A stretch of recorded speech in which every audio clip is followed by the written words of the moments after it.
너희는 예루살렘 거리로 빨리 다니며 그 넓은 거리에서 찾아보고 알라.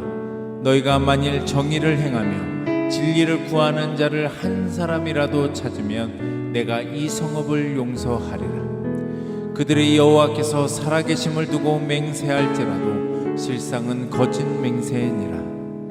어찌하면 내 머리는 물이 되고 내 눈은 눈물 근원이 될고 죽임을 당한 딸 내 백성을 위하여 주야로 울리로다.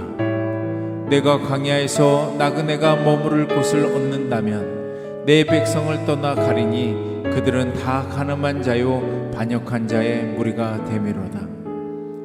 여호와의 말씀이니라. 그들이 화를 담긴같이 그들의 혀를 놀려 거짓을 말하며 그들이 이 땅에서 강성하나 진실하지 아니하고 악에서 악으로 진행하며 또 나를 알지 못하느니라. 너희는 각기 이웃을 조심하며 어떤 형제든지 믿지 말라.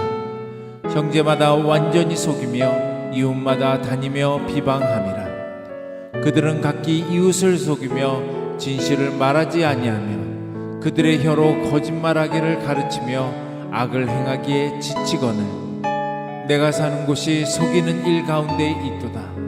그들은 속이는 일로 말미암아 나를 알기를 싫어하느니라. 여호와의 말씀이니라. 그러므로 만군의 여호와께서 이와 같이 말씀하시되 보라, 내가 내 딸 백성을 어떻게 처치할고 그들을 녹이고 연단하리라. 그들의 혀는 죽이는 화살이라. 거짓을 말하며 입으로는 그 이웃에게 평화를 말하나 마음으로는 해를 꾸미는도다. 내가 이 일들로 말미암아 그들에게 벌하지 아니하겠으며 내 마음이 이런 나라에 보복하지 않겠느냐. 여호와의 말씀이니라.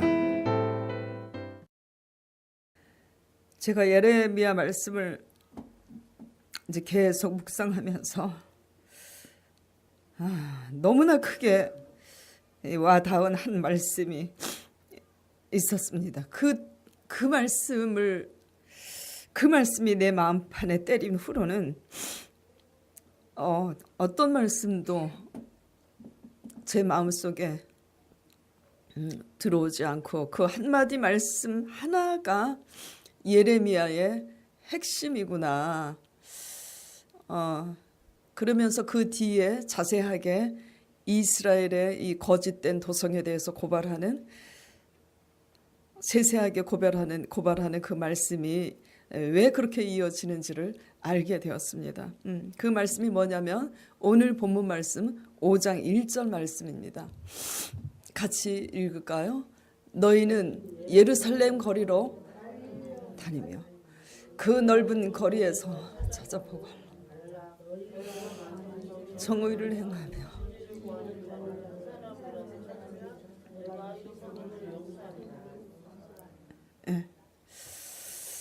너희가 만일 이스라엘 그 거리로 빨리 뛰어다니면서 그 넓은 거리에서 그런 사람이 있나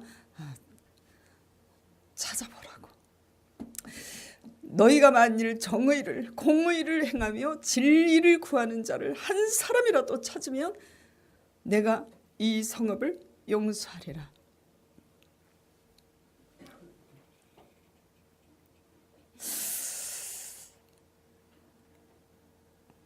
하나님은 그 한 사람만, 하나님의 공의를 행하는 그 한 사람만 찾아도 그 이스라엘 성읍을 멸하지 않는다는 거예요.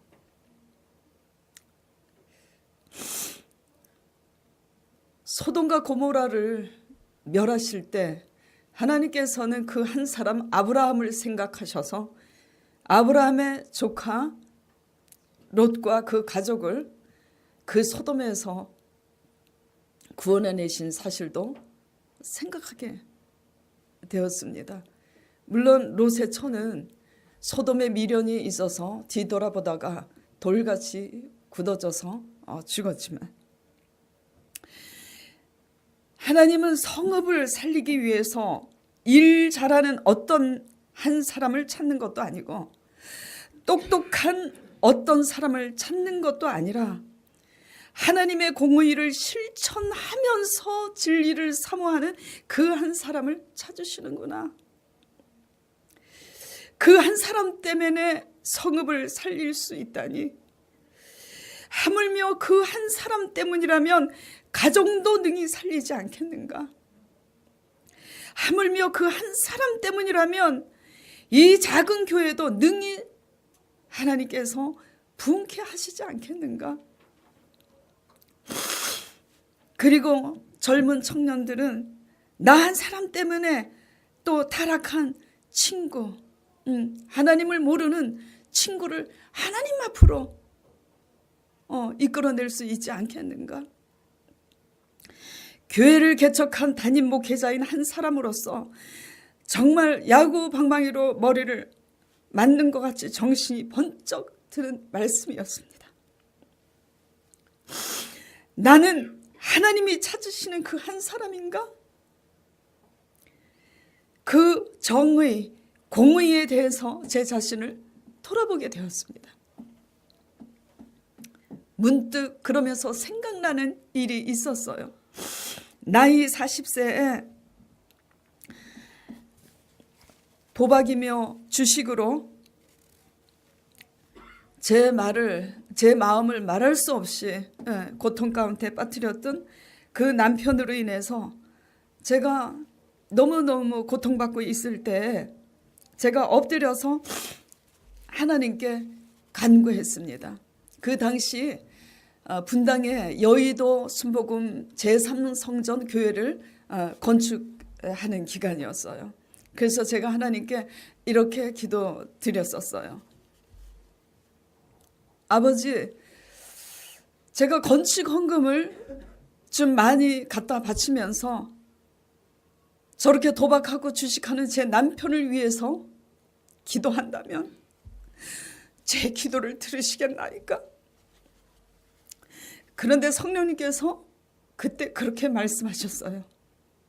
정의, 너는 공의를 행하라.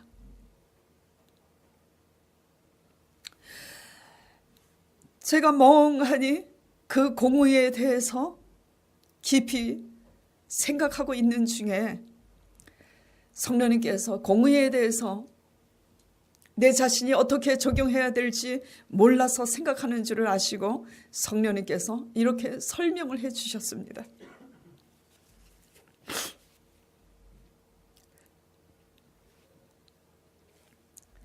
내가 너에게 원하는 것은 금과 은이 아니라고, 건축 헌금이 아니라는 얘기예요. 내가 너에게 원하는 것은 금과 은이 아니라 너의 거룩함이니라 그러시는 거예요. 그래서 이 미련한 여정이 또 솔직하게 또 생각에 잠겼습니다. 거룩함이라면, 거룩으로 말할 것 같으면 날마다 속썩이는, 도박하느라고 집에 잘 안 들어오고 주식에 빠져있는 그 남편에게 하셔야 할 말씀 같은데 나보고 거룩하라고 하시는 이 사실에 대해서 또 제가 생각에 잠기게 되었습니다. 하나님께서 절을 하시고 성령님께서 또 이렇게 말씀하시는 거예요. 사랑할 만한 사람을 사랑하는 것은 세상 사람들도 한다고. 사랑하지 못하는 사람을 사랑하는 것이 거룩이니라 라고 말씀하시는 겁니다. 아유, 죄송합니다. 이거 이상한 것은 엎드려 기도할 때 그것이 성령의 음성이든 아니면 성령이 주시는 깨달음이든 이렇게 성령이 임하시는 그 임하심을 경험할 때는 사랑할 힘과 마음이 생겨난다는 것입니다. 여러분 기도하시는 분들 경험하셨을 거예요. 기도 안 하시는 분들이 이게 뭔 소리인지 정말 그럴까 생각하겠지만은 그 마음을 받은 그때로부터 남편에게 어떤 잔소리도 하지 않고 정말 진심으로 남편을 존중히 여기면서 도박하고 며칠 만에 들어온 그 남편에게 그 어떤 것도 묻지 아니하고 얼마나 힘드시냐고 안마를 해주고 최대한으로 정성을 다해서 맛있는 식사를 차리고 드시라고 그렇게 극진히 남편을 섬겼습니다.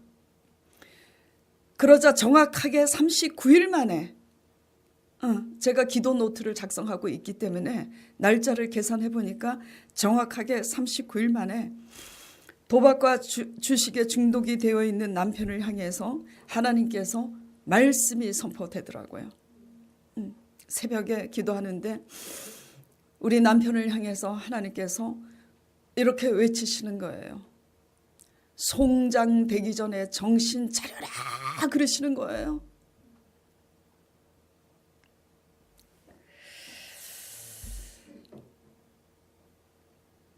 그 한 말씀이 그렇게 선포되는 그날 그 시로부터 정말 거짓말처럼 도박을 끊고 본인 스스로 큐티 책을 아가페 서점에서 사가지고 와서 저와 큐티를 하게 되는 놀라운 기적이 그때부터 일어났습니다. 저는 그때 정말 그때 느낄 수 있었어요. 하나님의 말씀 한마디에는 진짜 천지가 지어지는 권능이 있음을 그때 경험했습니다. 그리고 제가 그때 알게 된 사실은 하나님의 정의는 거룩임을 알게 되었습니다. 이 정의, 공의가 뭘까? 이게 뭐냐면 하나님께서 죄악으로 인해서 이 세상 가운데 원수되었던 우리를 아들 예수 그리스도의 피로 용서하사 우리를 죽기까지 사랑하셨잖아요. 그런데 우리도 죄악으로 우리에게 상처 주고 우리를 고통스럽게 한 사람들을 용서하고 사랑함을 실천하는 것이 하나님의 은혜를 받은 사람으로서 마땅히 행할 공의요 거룩임을 그때 확실히 알게 되었습니다. 예. 그래서 1만 달란트 탕감받은 종의 비유가 나오잖아요. 임금이 한 종을 불러서 결산을 하는데 1만 달란트의 빚을 진 종이 있어요. 그래서 임금이 그 종에게 이렇게 얘기합니다. 네 몸을 팔고 네 와이프도 팔고 네 자식도 팔고 네 집도 팔아서 1만 달란트를 갚으라고. 어마어마한 액수이기 때문에 다 팔아도 갚기 어려운 거예요. 그런데 그 종이 그 임금한테 부탁을 하는 겁니다. 간절히 간구하는 거예요. 용서해 주시고 제게 말미를 주시옵소서. 제가 그러면 평생토록 1만 달란트를 갚도록 하겠습니다. 왜냐하면 부인을 팔아 해치울 수도 없고 눈에 넣어도 아프지 않은 내 자식을 돈으로 바꿔서 팔을 수도 없는 노릇이잖아요. 그래서 임금이 어떻게 해주셨어요? 용서해 줬잖아요. 그런데 잠시 후 시간이 지난 다음에 한 신하로부터 소식을 듣게 됩니다. 임금님이 용서해 주신 그 종이 자기 친구가 자기에게 빚을 몇 달란트죠? 100달란트 갚지 않았다고 감옥에 넣었다는 사실을 듣게 된 거예요. 그러니 이 임금이 얼마나 기가 막혀요. 1만 달란트에 탕감받은 그 은혜를 나한테 입었다면 친구의 죄도 용서해 줘야 되는데 친구를 감옥에 가두다니. 그게 우리입니다.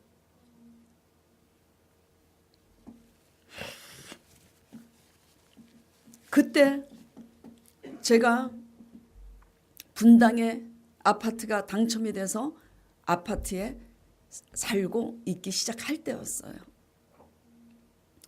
아파트에 당첨이 돼서 아파트에 사니까 행복한가 싶더니 남편으로 인해서 그렇게 고통스러운 나날을 보내게 되었는데 이 사실을 알게 된 거죠. 그러면서 그런 기적 같은 하나님이 거룩하라고 정의와 공의를 행하라는 그 말씀대로 제가 순종함으로 행했을 때 우리 남편이 하루아침에 달라지는 것을 제가 경험하면서 제가 깨달은 것은 이 하나님이 원하시는 공의를 행할 때는 우리가 도저히 할 수 없는 일을 하나님이 하신다는 것도 배우게 되었습니다. 아멘. 돌아보니 교회를 개척하기 직전에도 남편과 여러모로 붕어빵이에요.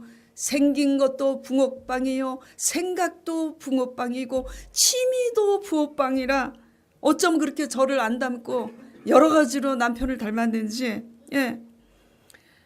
그런 아들이 그 지독한 도박 중독에 크게 빠져 있었을 때도, 그때도 제가 성령을 의지함으로 이 공의, 거룩을 성령님께서 주시는 힘으로 말미암아 그 공의를 행함으로 하나님의 말씀이 있었고 그 시로 아들을 도박 중독에서 건질 수 있었음이 생각났었습니다.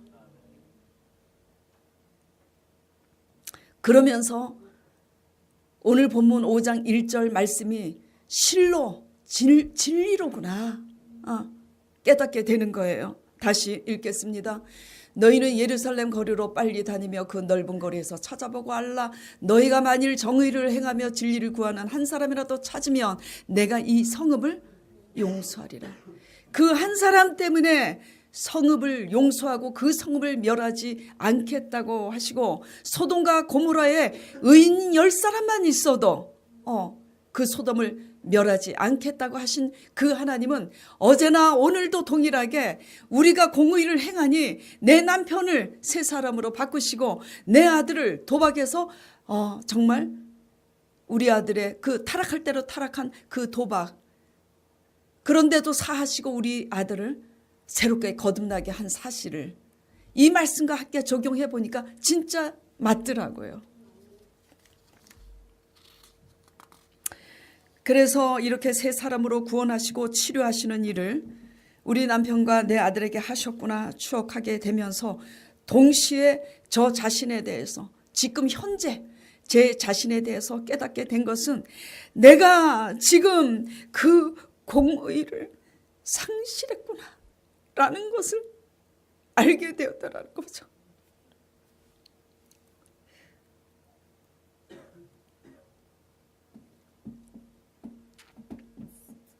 그때의 거룩함은 제 안에 없더라고요.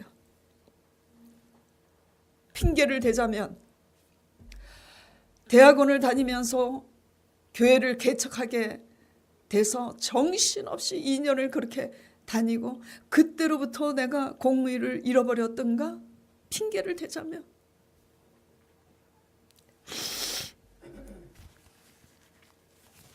어쨌든 거룩, 즉 하나님의 정의와 공의를 상실한 목회가 하나님의 관점에서는 어떻게 보여질까 묵상해 보게 되었습니다. 마찬가지예요.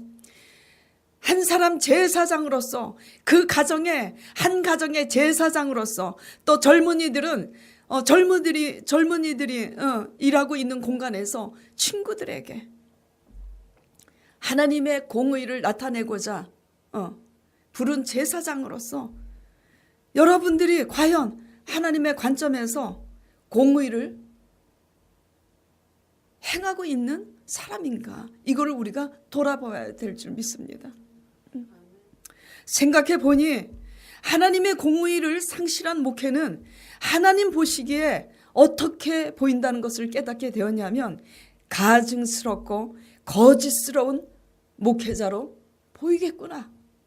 내가 의도적으로 그렇게 하나님을 대적하는 거짓 목회자가 되려고 한 것은 아니지만, 결론적으로 하나님의 관점에서는 진리를 선포하잖아요. 단상에서 또 성도들에게 진실을 회개하라고, 그래서 하나님과 친해지라고 그렇게 외치는 이 목회자로서 과연 공의를 상실했다면 이 외침이 하나님 앞에 얼마나 가증스럽고 거짓된 목회자로 보이겠는가 깨닫게 되었습니다. 그래서 새벽에 밤늦게 이 말씀을 묵상하면서 새벽 기도를 드리면서 눈물을 흘리면서 회개하면서 예레미야 말씀을 읽어 나가는데 예레미야 8장 8절 말씀에 또 제 눈이 멈춰버렸습니다. 8장 8절 읽어보겠습니다. 너희가 어찌 우리는 지혜가 있고 우리에게는 여호와의 율법이 있다 말하겠느냐. 참으로 서기관의 거짓의 붓이 거짓되게 하였나니. 이게 무엇이냐면 하나님의 거룩, 정의와 공의를 우리의 일터에서 우리의 삶 속에서 모든 관계하는 형제들과 친구들과 우리 가정에서 내가 그 공의를 상실해놓고 우리는 진리를 안다고 내 안에 지혜가 있다고 하나님의 율법이 우리 안에 있다고 말할 수 있겠는가? 우리가 전하는 복음이 제가 단상에서 전하는 이 설교가 거짓의 붓이 아니겠는가?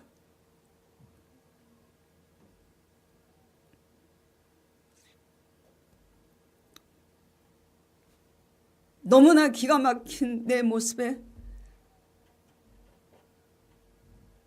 교회를 개척했으면 더 공의를 세워야 하는데 내가 언제부터 이 공의를 잃어버렸던가. 그러면서 예레미야 8절, 9절, 10절을 또 읽게 되는데 10절에 예레미야 선지자가 이렇게 울고 있습니다. 예레미야 8장 10절에 뭐라고 되어 있냐면 슬프다 나의 근심이여 어떻게 위로를 받을 수 있을까 내 마음이 병들었도다. 예레미야 이거 8장 10절 띄운 거 요거 아닌 것 같은데 자 제가 읽겠어요. 그냥 예레미야 8장 10절에 어떤 내용이 있냐면 슬프다 나의 근심이여 어떻게 위로를 받을 수 있을까 내 마음이 병들었도다. 누구 때문에? 예레미야 선지자는 자신 때문이 아니라 그렇게 거짓된 백성들에 이어서 이스라엘 지도자들에게 이르기까지 하나님의 공의를 잃어버린 이스라엘 도성을 향해서 예레미야의 선지자가 이렇게 뭐죠? 슬퍼하고 근심하고 있는 모습을 보게 되면서 내가 얼마나 성도들을 위해서 울었는가. 그건 고사하고 아니 공의를 잃어버린 나 자신을 위해서 울어야 하는구나 깨달으면서 토요일 날 말씀 9장 1절에서 8장 18절이구나. 9장을 이제 읽어 나가게 됐어요.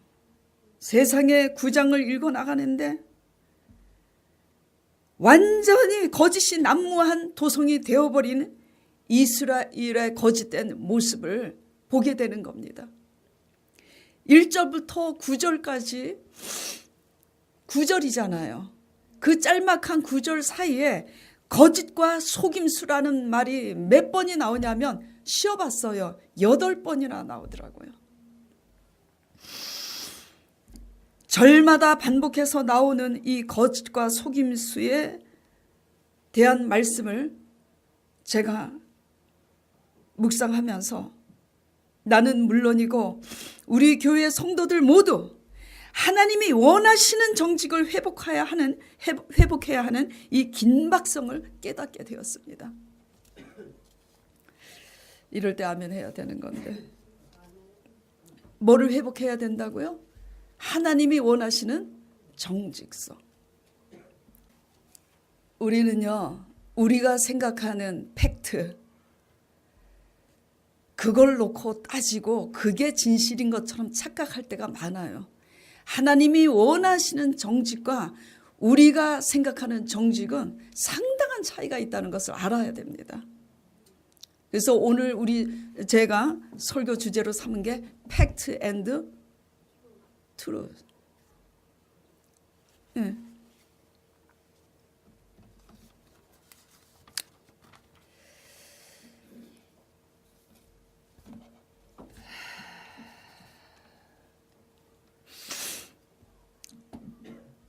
제가 그래서 하나님의 관점에서의 정직을 우리가 모두 회복해야 되는구나 이 사실을 깨달으면서 설교 제목을 하나님의 공의를 실현하는 이 정직에 대해서 제목을 강조하면서 설교를 풀어나가야 되겠구나 하는데 어떻게 설명이 안 되는 거예요. 공의라고 할까? 아니야. 너무 교과서적이야.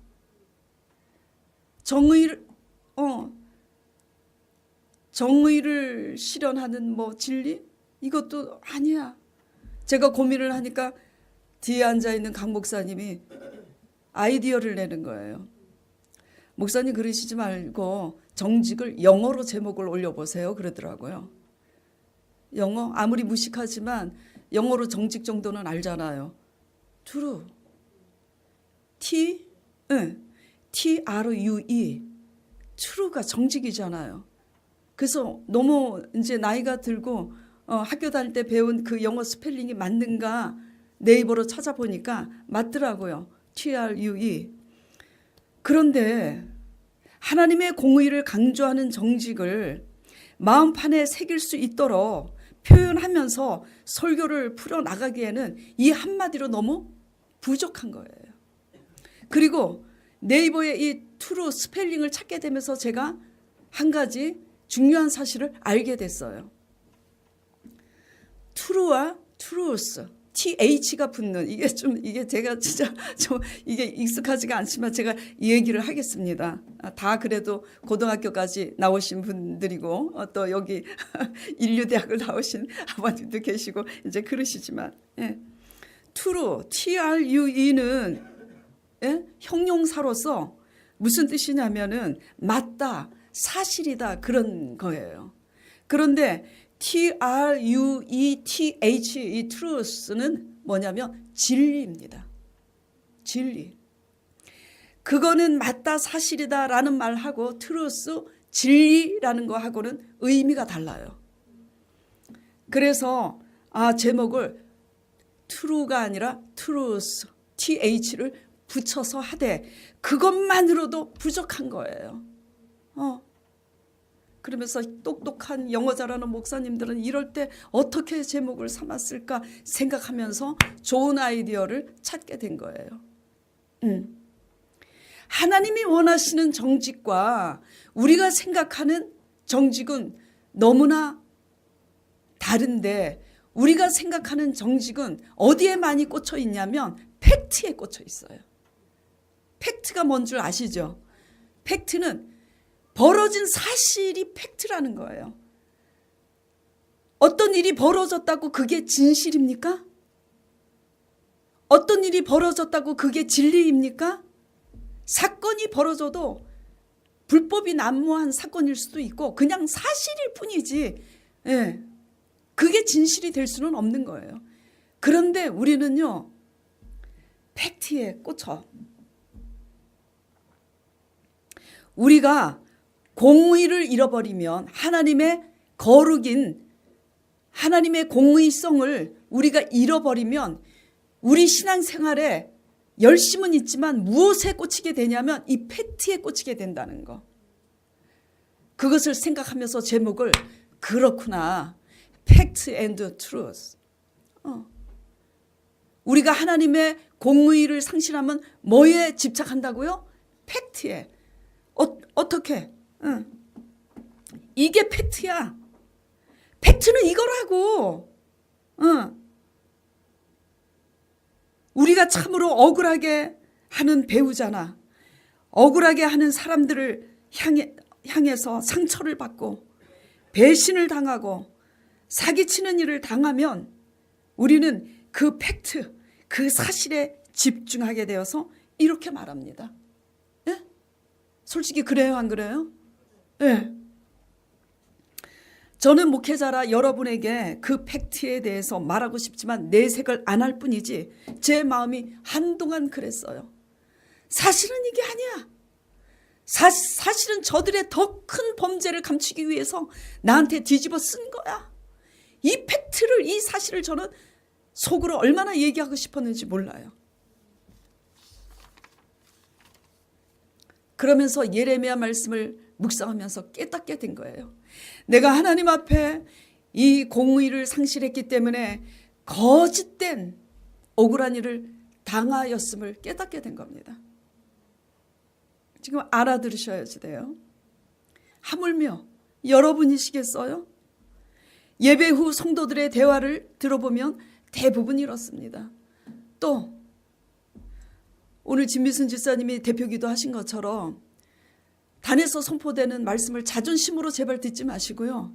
이 말씀에 의도하는 바가 뭔지 나를 두고 하는 말인가 또 이렇게 꼬여서 듣지 마시기 바랍니다. 적용이 되니까 적용을 해야 되는 거예요. 예배 끝나고 나서 기껏 예배 끝나고 나서 식사할 때나 후에 재미있게 떠들 때 대화를 들어보면 대부분 다 이렇게 대화를 합니다. 내가 이런 인간하고 살고 있어. 내가 얼마나 힘든 세월을 살았는데 그런 인간하고 내가 여태까지 참고 살아왔어. 그리고 또 어떻게 저 사람이 나한테 이럴 수가 있지? 그 사실에만, 그 문제에만 자꾸 그 사람의 안 좋은 사실에 대해서 집중하고 벗어나지 못하고 있는 성도들의 현실을 보게 되는 겁니다. 예. 마음속으로 성도들 앞에 그 팩트가 그 팩트라는 거, 나는 정직하고 그 사람들은 거짓되다라는 팩트를 얘기하고 싶어서 못 견디는 내 속내나 순진하게 부담 없이 내뱉는 성도나 겉과 속으로 표현한다 안 한다 차이일 뿐이지 똑같은 겁니다. 우리의 언어와 생각이 여전히 삶 속에서 이렇게 바뀌지 않고 이렇게 말하고 있는 이상 우리는 예배는 드리고 있지만 무엇을 상실한 거냐면 하나님의 거룩, 정의, 공의는 이미 상실한 겁니다. 네. 아니 어쩌면 처음부터 하나님의 공의에 대해서는 아예 관심도 없었을지도 모릅니다. 하나님 덕분에 어떻게 좀 살아볼까 하는 기복신앙만 있었지 이 공의에 대해서는 어쩌면 관심도 없었을지도 몰라요.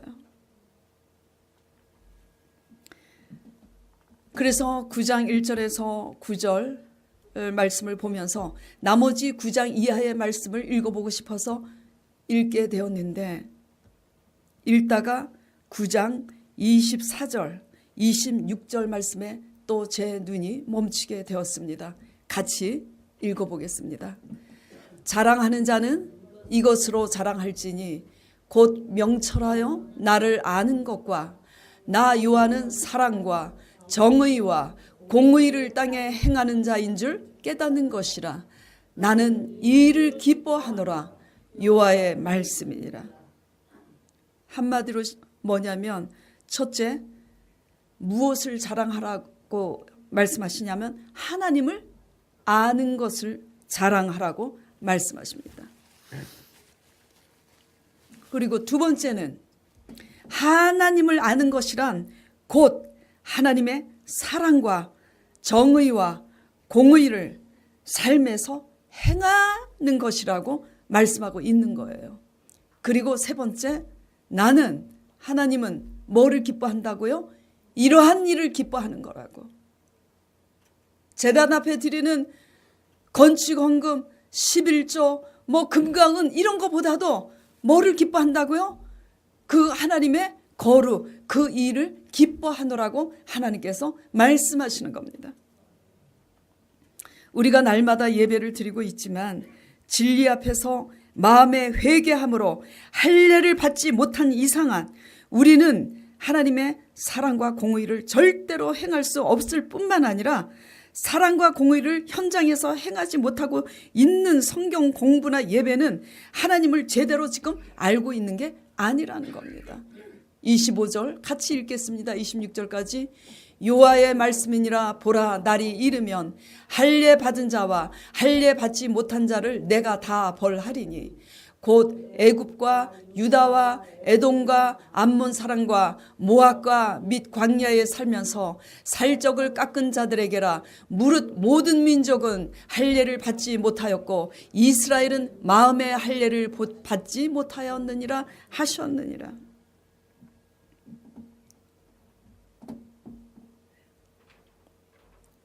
이 truth, 진리는 하나님의 공의입니다. 아멘. 예. 공의를 잃어버린 예배는 거짓인 겁니다. 우리가 이 진리를 까먹고 우리를 고통스럽게 하는 사실, 그 사실에만, 그 팩트에 빠지고 함몰된다면 우리는 공의를 지금 상실한 겁니다. 하나님의 관점에서 보면 우리를 고통스럽게 하는 내 자식과 내 배우자와 내 형제들을 향해서 그 팩트에 집중하는 우리의 신앙의 모습은 하나님의 관점에서 무엇을 의미하냐면 우리를 의롭다고 속이는 것과 같습니다. 이해하세요? 예. 사실은 저 사람이 틀린 거야. 내 남편이 틀려먹은 거야. 도박하고 바람피잖아. 나는 그렇게 안 살았는데 팩트가 그거라고 말하잖아요. 우리는. 하나님이 원하는 진리는 팩트가 아닙니다. 예, 거룩이라고, 공의를 행하라고. 예. 그런데 우리는 술 마시고 핫토 치고 바람피는 남편과 이빨이 빠지도록 싸우잖아요. 예, 예, 팩트, 사실을 놓고 나는 옳고 나는 이런데 너는 이러지 않냐. 팩트라는 사실 앞에서 옳고 그름을 따져가면서 결국 내가 주인이 되어서 하나님의 공의는 완전히 상실하고, 그러면서도 성전에 나와서 상대방이 변화되기를 원하는 우리의 모습은 이미 하나님의 공의를 잃어버린 지 오래된 겁니다. 팩트에 집착하는 우리의 신앙은, 다시 반복해서 말씀을 드리겠습니다, 하나님의 관점에서는 우리를 의롭다고 속이는 거라고, 거짓인 거예요. 저와 여러분의 신앙의 위치는 어디에 서 계시는지 스스로 자문해 보시기 바랍니다.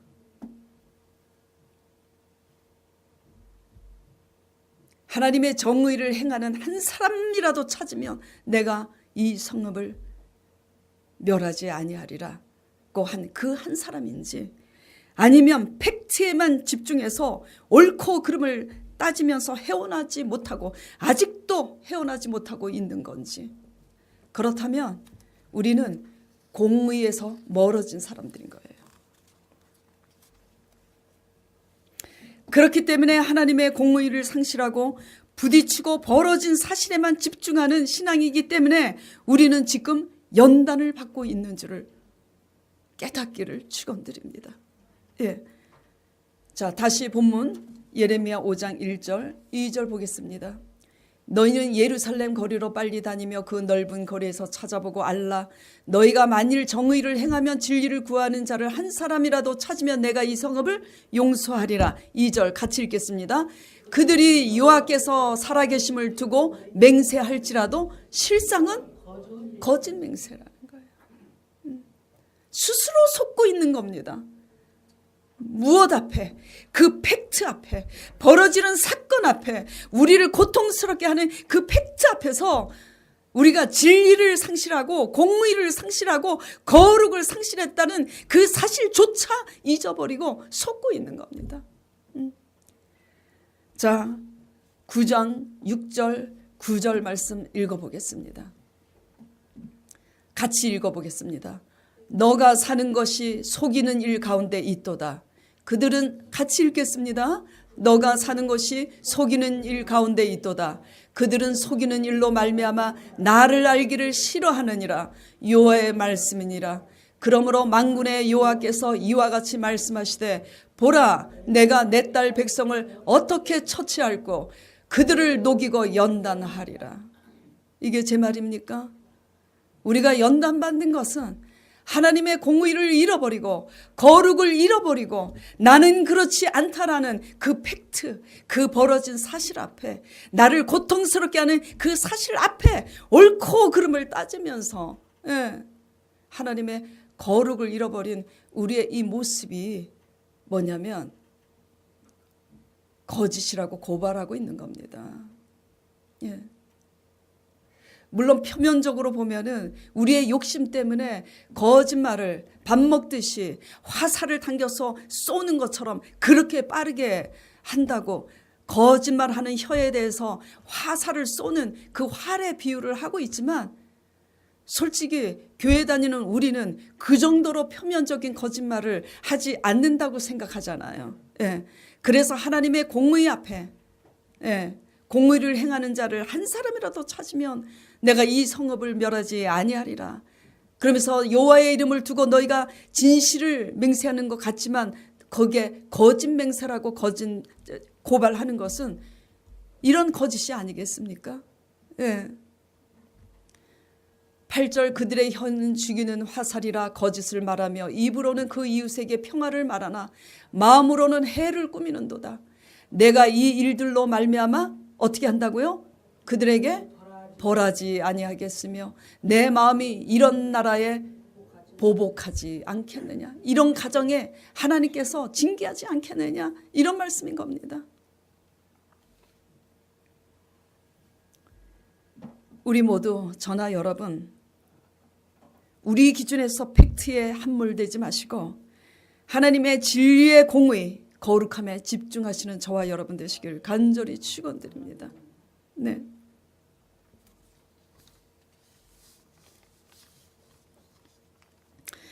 우리 가족들 가운데, 우리 교인 가족들 가운데 침상에 오래도록 죽은 자처럼 누워있는 사랑하는 자녀도 있지 않아요? 그를 누가 일으키시겠습니까? 우리는 못해요. 근데 우리가 할 수 있는 것은 공의입니다.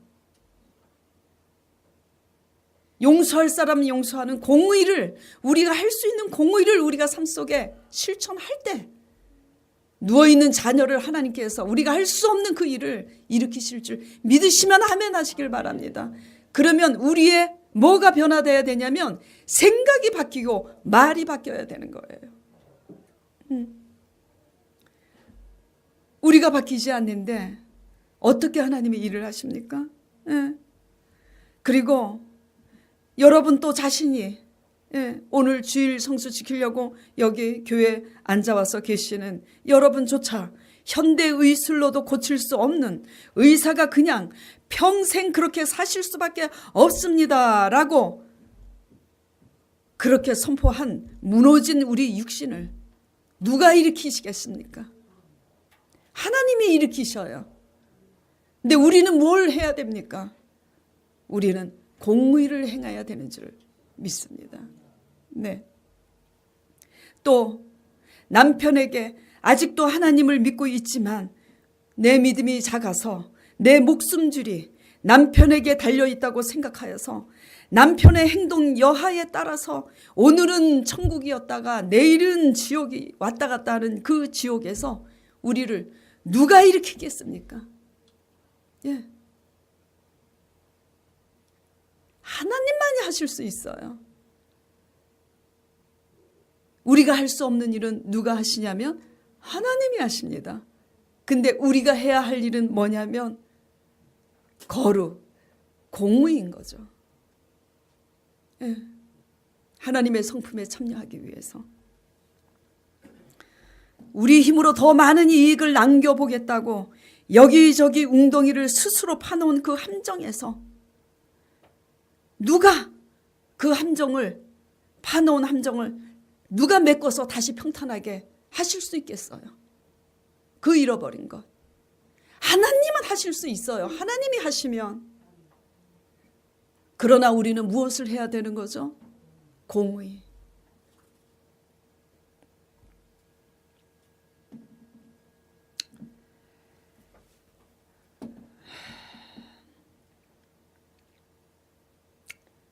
정신 차리고 우리가 팩트라는 벌어진 사실 앞에 분노하고 흥분하고 다투기보다는 하나님의 거룩인 공의를 삶 가운데 행하고자 회개함으로 엎드림으로 성령의 힘과 마음을 받아서 공의를 행하게 되므로 우리 무너진 건강, 우리 무너진 경제, 우리 무너진 사람들 모든 관계를 회복하셔서 하나님과의 관계에서 올바른 신앙을 회복하는 저와 여러분 되기를 간절히 축원드립니다. 같이 오늘은 제가 대표 기도를 하는 것이 아니라 여러분도 같이 오늘 말씀을 생각하면서 내가 하나님을 믿노라 하면서 하나님의 거룩, 공의를 삶 속에 실천하는 사람인지 나 잘났다고 날마다 벌어진 팩트 앞에서 그 팩트에 집착해서 옳고 그른 것을 따지면서 흥분하는 사람인지 회개하고 고백하는 저와 여러분 되시길 바랍니다. 기도하겠습니다. 하나님 아버지 주님, 우리의 일은 하나님의 공의를 행하는 것이고 하나님의 일은 우리가 할 수 없는 일을 하시는 것이 하나님의 일인데 하나님께서 원하시는 정지, 하나님의 공의를 놓치고서도 사역을 하겠다고, 그것을 놓치고서도 우리 가정에 우리 사람들을 내가 고쳐보겠다고 애쓰고 힘쓰고 한 그 시간들을 주님 이 시간 용서하여 주시옵소서. 잠잠히 공의를 행하는 한 사람으로서 옳고 그른 것을 따지기보다는 잠잠히 하나님께 엎드려서 모든 것을 하나님께 맡기며 침묵하는 가운데 잠잠할 줄 알며 거룩함을 행함으로 하나님께 영광 돌리는 우리가 되게 하여 주시옵소서. 지난날에 우리의 모든 죄와 허물을 용서하여 주시옵시고 말씀을 묵상하며 기도하는 동안 성령의 충만함으로 회복할 수 있도록 주여 함께하여 주시옵소서. 예수 그리스도 이름으로 기도드리옵나이다.